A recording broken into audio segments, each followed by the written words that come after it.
بسم الله الرحمن الرحيم. السلام عليكم. صباح الخير. Your Excellencies and respected delegates, good morning. My name is Dajani. I am delighted to welcome you all today to the Humanitarian Leadership Conference, co-convened by the Center for Humanitarian Leadership and the Center for Conflict and Humanitarian Studies, sponsored by the IMS Foundation, the Gates Foundation, Qatar Charity, and hosted in collaboration with Pledge for Change. Thank you all for being here today. I am an MC and a spoken word poet, and my primary role at this conference, in addition to being your Master of Ceremonies on the main stage, is to be present as a keynote listener.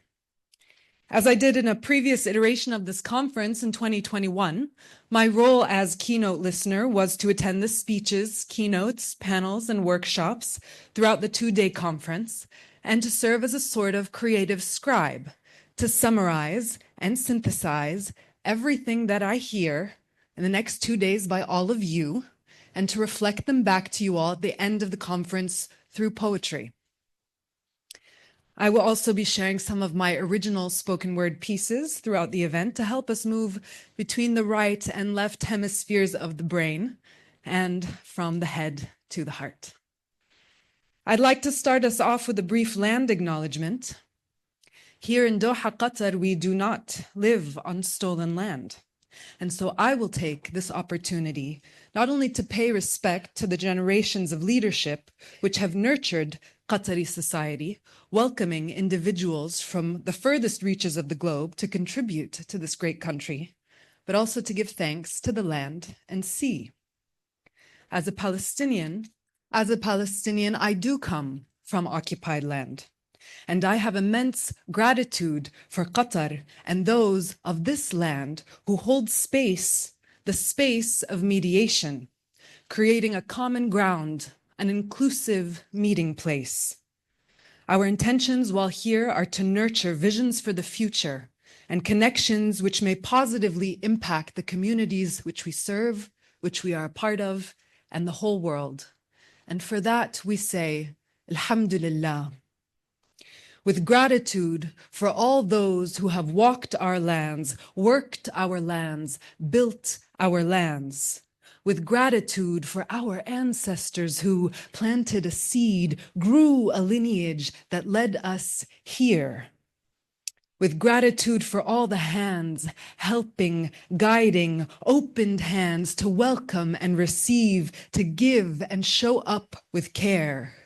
With gratitude for fists raised in protest, holding the line, we honor our pain for Gaza at this time. We honor our pain for Syria, Lebanon at this time, Yemen, Ethiopia, Congo, Myanmar, Sudan in this time. We honor our pain for the world in this time. We honor all the lives lost to greed, the innumerable cost of corruption, the rippling destruction. How? How do we say goodbye? When? When will we say enough? Who is to be held accountable? What is to be resurrected from the rubble? Let's envision it together. And with that, the Humanitarian Leadership Conference 2025 officially begins. And it is with great pleasure that I will soon invite to the stage Dr. Ghassan Elkahlout, the director here at the Center for Conflict and Humanitarian Studies and associate professor in conflict management and humanitarian action at the Doha Institute for Graduate Studies.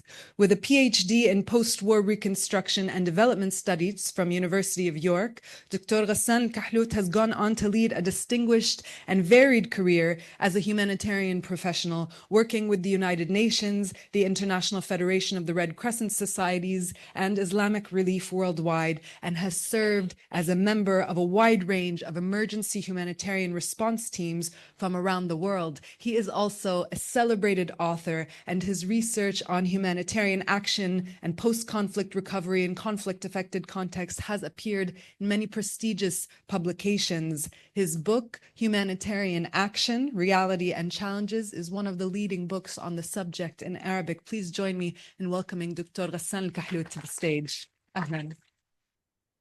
سعادة الوزير، أصحاب السعادة، الضيوف الكرام، الزملاء الأعزاء، الحضور الكريم، السلام عليكم ورحمة الله وبركاته. يسرني أن أفتتح هذا المؤتمر الدولي الهام باسم مركز دراسات النزاع والعمل الإنساني والزملاء في مركز القيادة الإنسانية في جامعة ديكن في أستراليا، وأن أرحب بكم جميعا في هذا اللقاء الذي نطمح أن يكون أكثر من مجرد فعالية أكاديمية أو تجمع للممارسين في مجال العمل الإنساني.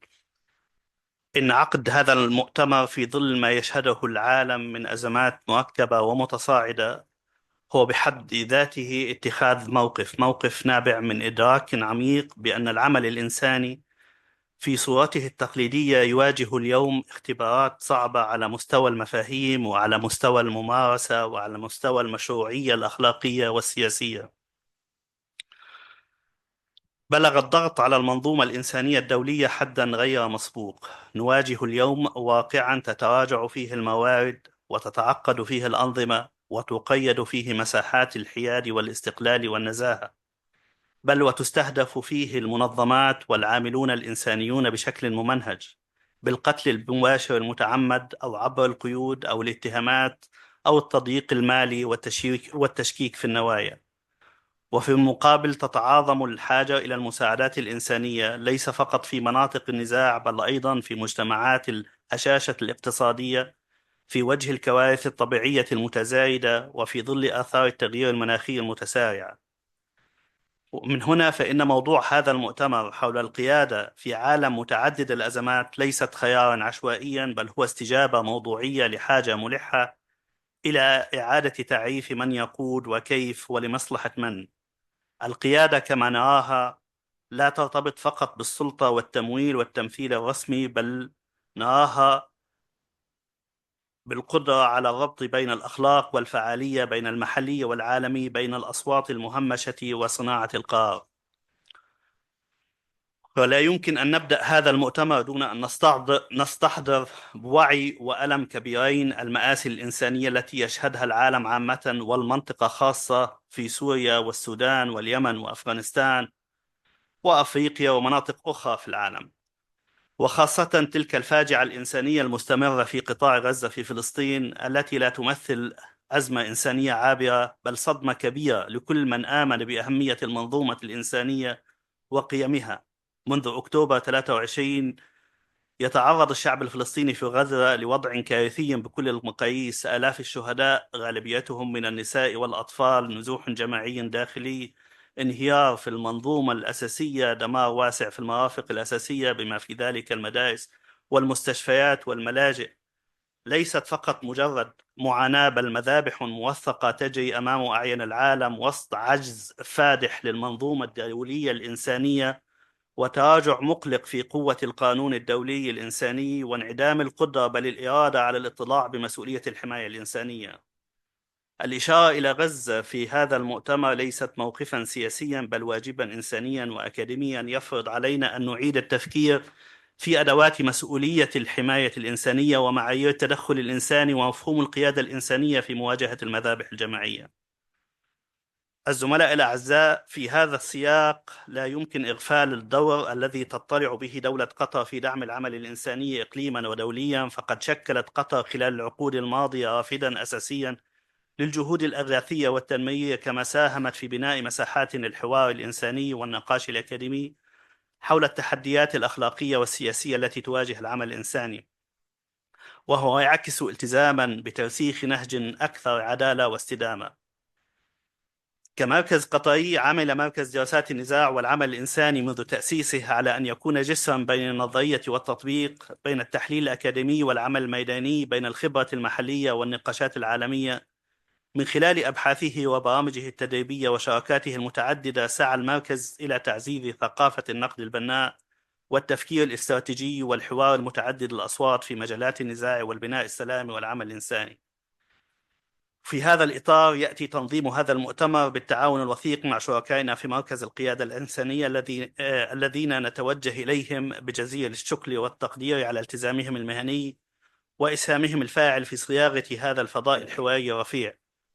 كما أتوجه بالشكر إلى جميع الداعمين Pledge for Change، Gate Foundation، وقطر تشاريتي، وIMS. وأتوجه بالشكر أيضا إلى جميع المتحدثين والمشاركين والشركاء من المنظمات الدولية والإقليمية والجامعات ووكالات الأمم المتحدة المشاركة والمؤسسات الوطنية والمحلية الذين دبوا دعوة المركزين وشاركوا معنا هذا الجهد من أجل التفكير الجاد والمشترك. في النهاية أكرر ترحيبي بكم جميعا، وأتمنى إن شاء الله مؤتمرا مثمرا ونقاشا صادقا وشراكات تنعكس نتائجها على أرض الواقع، حيث الحاجة أكبر إلى الأقوال حيث الحاجة أكبر من الأقوال والاستحقاق الإنساني لا ينتظر. شكرا جزيلا لكم. Thank you, Dr. Ghassan, for hosting us at the Center for Conflict and Humanitarian Studies. Next, I would like to introduce Professor Simon Tormey, Executive Dean of Arts and Education and Professor of Politics at Deakin University. Professor Simon Tormey also served as Dean of Social Studies and Law at the University of Bristol, where he led the creation of a new business school and the development of a thriving research group in socio-digital studies. With previous posts at the University of Sydney as the first head of social and political sciences, and the University of Nottingham, where among other roles he set up and directed the influential Center for the Study of Social and Global Justice. He is a political theorist by training, and Professor Simon Tormey has made significant contributions, having co-written 7 books and over 60 articles, which have been translated into 9 languages. As a scholar in the discipline of politics, he's engaged closely with issues around ideology, extremism, violence, and politics. More recently on the impact of technology on politics, as well as populism and social movements and citizen mobilization in Europe. Professor Simon is a frequent media commentator and contemporary political and economics developments globally, appearing regularly on ABC, BBC, and Sky News. We're very pleased to have him with us today. Please join me in welcoming Professor Simon Tormey to the stage. Thank you for that introduction, Dana. Much appreciated. You'll be relieved to know I haven't come with a big long script here or anything like that. I've been told to keep it very short and sweet. So I will endeavour to do so. My Irish background is a problem in succinctness, I think, but we'll try and do our best. But most important thing is to recognise the incredible support that we have had for hosting this conference. So I'd like to begin by thanking Dr. Ghassan, previous speaker, and the Centre for Conflict and Humanitarian Studies. Without the support as well of IMS Foundation, Gates Foundation, Qatar Charity, as sponsors, of course, none of this would be able to take place. And I'd also like to say a huge thank you and acknowledge the very distinguished audience here today, including ambassadors and many other leaders. And this is a conference about leadership, and we'll need all the leadership that we can manage from whatever place it comes to. I was also very touched by Dana's opening words in acknowledgement of peoples, indigenous peoples, and the people who we don't tend to hear very much from. And when we host a conference like this in Australia, we always begin by acknowledging the traditional owners of the land.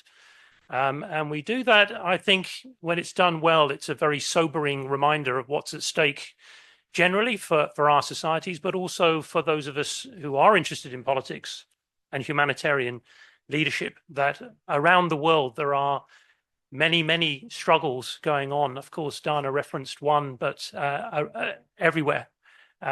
Ordinary people, indigenous peoples, peoples with no money and no power are struggling for voice. And I think it's part of our responsibility over the next 2 days, isn't it, to give voice to the powerless in the best way that we can do that.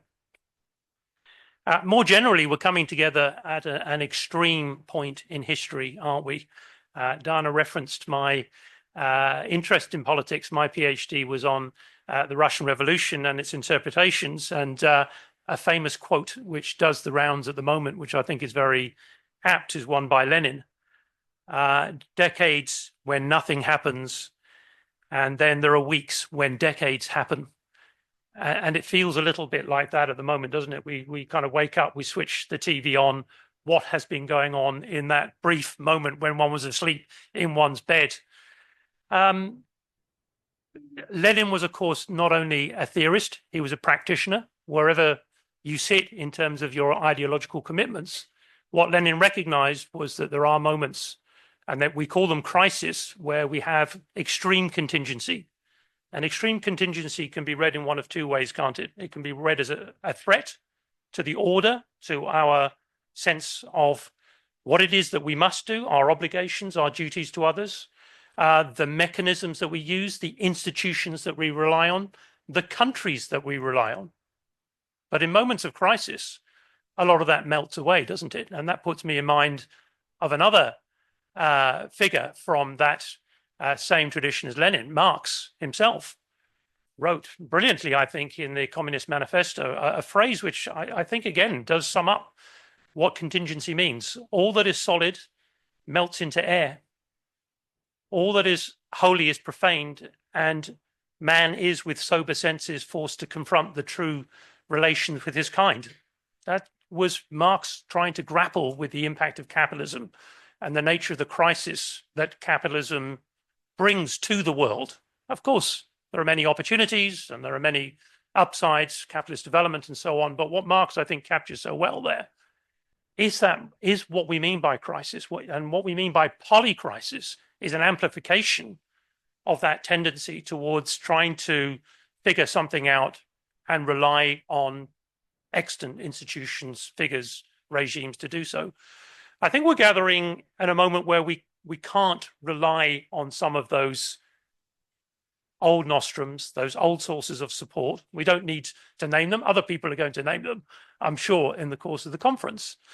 But just to put this in perspective, that when we were thinking about this conference, the Center for Humanitarian Leadership huddled up and said, it's such an extreme moment of crisis.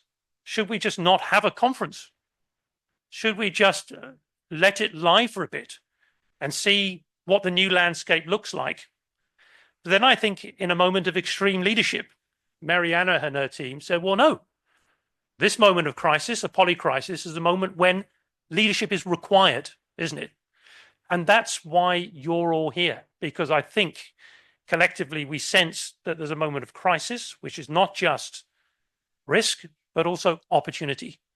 Opportunity for new actors, opportunity for new alliances, opportunities for new ways of thinking about how we can impact the world really become relevant and pertinent. So let's not lose that moment. Let's not just get lost in the fog of what we're doing online or anything like that, but to make use of the conversations, the opportunities to meet others, the opportunities to really set a new direction for humanitarian leadership. So just on that last point, I do want to, my largest thanks is to Mariana McGlasson and the colleagues at the Center for Humanitarian Leadership. They have brought something very new and very different to Deakin University, and I think to the university sector, which is a sense of real responsibility and obligation to do things, and not just to theorize about things or write about things, but to encourage all of us to be actors in this extraordinary moment in history. So on that note, I wish everyone a fantastic 2 days. Do make the most of it, and I'm very much looking forward to meeting people here. Thank you very much. So up next, I'm delighted to welcome to the stage the woman who was integral to the creation of this event, the director for the Center for Humanitarian Leadership, Associate Professor Mariana McGlasson. Mariana joined the Center for Humanitarian Leadership in June 2020, bringing extensive experience in humanitarian leadership from various roles at leading INGOs and academic institutions. Currently, Mariana oversees CHL's strategy direction and acts as the focal point with Deakin University and their partnership with Save the Children, Australia. In her 4 years with the organization, Mariana developed and rolled out CHL Strategy Plan 2020 to 2024, during which period the organization obtained significant new funding and new and existing partners, as well as launching a highly regarded new leadership development short course, which won numerous Deakin University and industry awards. Mariana holds a dual master's degree in public policy and nursing from Princeton University and the University of Washington, bringing to the CHL almost 20 years of experience as a family nurse practitioner and a decade of country-level experience in designing, implementing, and overseeing humanitarian and development programs in a wide range of roles. With gratitude for bringing us all together here today, let's welcome Mariana McGlasson to the stage. What a beautiful group of people. Just to provide you some statistics for our gathering, we are expecting 250 or more people from 85 countries in person and at least 200 people online. And I can tell you, as of even an hour ago, we have new registrations coming. I did not prepare any remarks for this morning, and there's a good reason for that. I want to lead by example. This conference is not about talking points. It's not about talking about what we talked about 5 years ago or 10 years ago or last month. It's a moment for us to come together, to connect, to listen to each other, and to try and forge a new system, a new way of working, frankly, so that our species can survive this moment of crisis. I'm just so honored by many of you who crossed literal war zones across national borders and did everything in your power to make sure that you could be here today from quite literally every corner of the world. We have representatives from some of the hardest hit crises in the entire planet in this room and online over the next 2 days. I want to encourage all of you to lean in to the moment of crisis, to lean into the opportunity to connect here in this space. And I'd like us to remember, and I hope this is very clear when you look at your program, we are graced with a lot of dignitaries in this room, but the real VIPs are the local leaders who have crossed every context and border in the world to come here and be with us today. So you will hear voices on this stage that often are not the ones who get the microphone. That is intentional. I am frankly sick of the entire humanitarian sector and its talking points. I'm even sick of my own talking points. So I encourage you all, let's start today not thinking about what's wrong with the current system. We've had enough of that conversation. You will hear a lot of discussion over the next 6 months, 2 years, 5 years about a humanitarian reset, about humanitarian sector reform. My view, let that reform process continue and let's remain optimistic that it can deliver on the promise of global accountability and solidarity. But in the meantime, in this space for the next 2 days and hopefully beyond, let's be action-oriented, let's call each other to accountability, and let's find the way forward. Let's put our energy in this next 2 days into working together to discover the way forward. I'm so grateful that you're here, and I look forward to meeting with all of you over the next few days. Thank you, Mariana, for your vision and your efforts in creating this incredible gathering.